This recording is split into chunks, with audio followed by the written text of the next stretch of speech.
Shalom Varacha, eh bien, j'ai le plaisir de vous conter une histoire extraordinaire. Ce sont des histoires tirées des sages du Talmud. Ce n'est pas des histoires qui viennent de mon invention ou des histoires qui ont été prises à droite à gauche. C'est vraiment des histoires de Torah Sheber Alpé, la Torah orale du Talmud. Cette histoire, elle est très très connue, mais je me permets de la raconter. Peut-être certaines ou certains d'entre vous n'ont pas eu le bonheur de l'écouter une fois dans votre vie, et peut-être de la réécouter et de la partager chez vous et autour de vous. Cette histoire, elle est tirée de la Gemara de Shabbat à la page 49. Vous pouvez la retrouver dans les mots. Vous cherchez par Shabbat, page 49, verset 1. Je vais l'intituler Elisha aux ailes de colombe. Un jour, l'empereur de Rome décréta une loi pénible pour les Juifs. Il leur interdit de mettre les téphilines. Vous savez, tous les empereurs qui se sont succédés pendant des siècles, pendant des millénaires, ils ont cherché à chaque fois deux choses. Un, nous empêcher de faire les mitzvot. Et deux, d'étudier la Torah. Et trois, ils nous ont demandé de renier notre foi. Chacun à leur manière. Et là, à cette époque-là, à l'époque du Talmud, l'empereur de Rome, il décrète une loi et il demande interdiction de mettre les téphilines sur le bras. Tantôt ils ont interdit le Shabbat, tantôt ils ont interdit la Brit Mila, tantôt ils ont interdit le Rosh Chodesh, mais là c'est encore une autre loi qui a été promulguée, interdiction formelle de mettre les téphilines. Qui mettra les téphilines sera puni de mort, proclamait-on dans tous les villages, dans toutes les villes.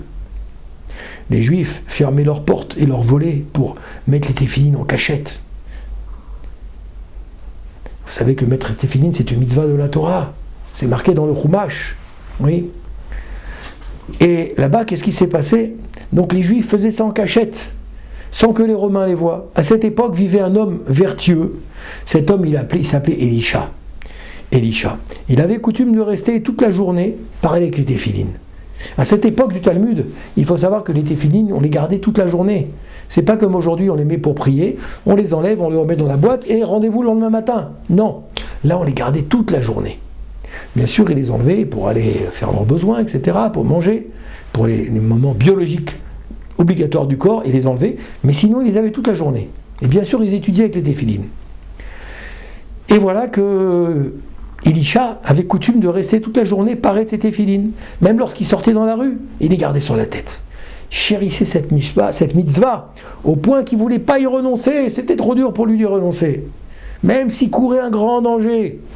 Il a donc continué à agir selon sa coutume. Le matin, il mettait les téphilines sur la tête dans le Beth Amiknesset, il priait, puis il sortait pour aller faire des commissions, pour aller dans la rue, pour traverser le marché avec les téphilines sur le bras et sur la tête. C'est ainsi qu'arriva l'histoire suivante. Un matin, il sortait du Beth Midrash, du Beth Knesset, pour rentrer chez lui après avoir étudié l'étude du matin, et paraît toujours, comme toujours, de ses téphilines. Un soldat romain que l'empereur avait chargé de veiller à l'exécution de son décret, aperçut Elisha de loin. Qu'est-ce qu'il a fait au même moment? Celui-ci remarqua le soldat, il s'est mis à fuir, Elisha. Il s'est mis à fuir en direction de sa maison. Là-bas, il avait ménagé une cachette, personne ne pouvait trouver. Et il déposait ses téphilines lorsque les soldats romains venaient inspecter les lieux. Il pensait l'utiliser cette fois-ci. Mais dès que le soldat a vu Elisha courir, il a fait de même et il s'est mis à sa poursuite. Et comme il était jeune et habitué à courir, il s'est rapproché d'Elisha. Il restait plus que quelques secondes pour l'attraper. Imaginez la scène. Elisha, il s'est mis à prier. Pitié, pitié Hachem, fasse que ce Romain ne m'attrape pas. Et Hachem, il a tellement prié. Il a demandé à Hachem de faire un miracle. Il a enlevé ses téphilines rapidement pour pas qu'on le voie de sa tête. Il les a pris dans ses mains, il les a fermés dans ses mains comme ça. Il avait enlevé ceux du bras déjà auparavant. Il a mis les téphilines dans les mains. Et il a dit, Hachem, le créa-t-il, j'ai vu des téphilines sur ta tête. Où les as-tu cachées?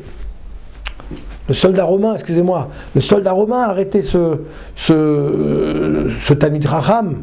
Il a arrêté Elisha, il a dit, viens ici, halte, viens ici. J'ai vu que tu cachais des téphilines dans tes mains, apporte-les-moi, je veux te voir t'attraper en flagrant délit. Où les as-tu achetés?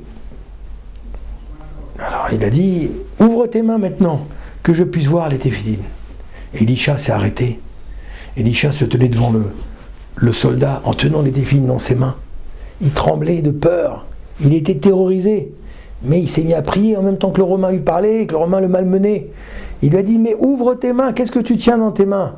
Et Elisha, Pitom, a dit, je tiens des ailes de colombe. Des ailes de colombe, il a dit au soldat.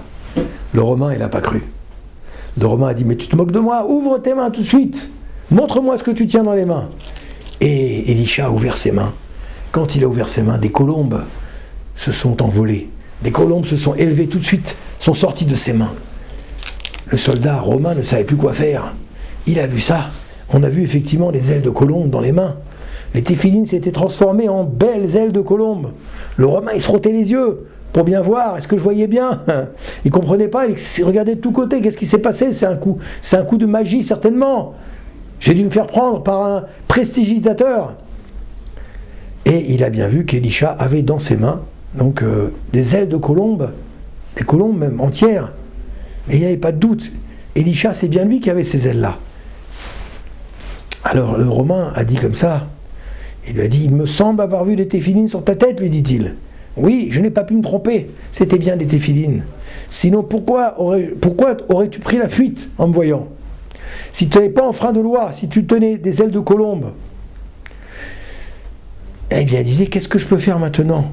Je ne peux pas t'arrêter, poursuis ton chemin. À ce moment-là, Elisha, il a reçu un surnom.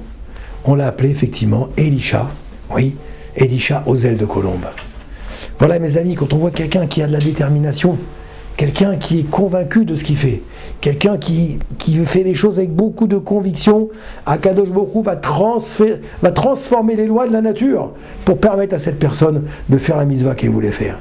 Elisha était tellement attaché à la mise des téphilines qu'Akadosh Baruch Hu a fait un S pour pas qu'il soit lui en farandélie en train de mettre ses téphilines et qu'il risque de perdre la vie, Alors Baruch Hashem, voilà, on voit que lorsqu'on fait une mitzvah comme il faut, Akadosh Baruch Hu te récompense, Akadosh Baruch Hu te sauve la vie, Akadosh Baruch Hu te protège. C'est ce que je vous souhaite à chacune et chacun d'entre vous. Amen, Kani Ratzon.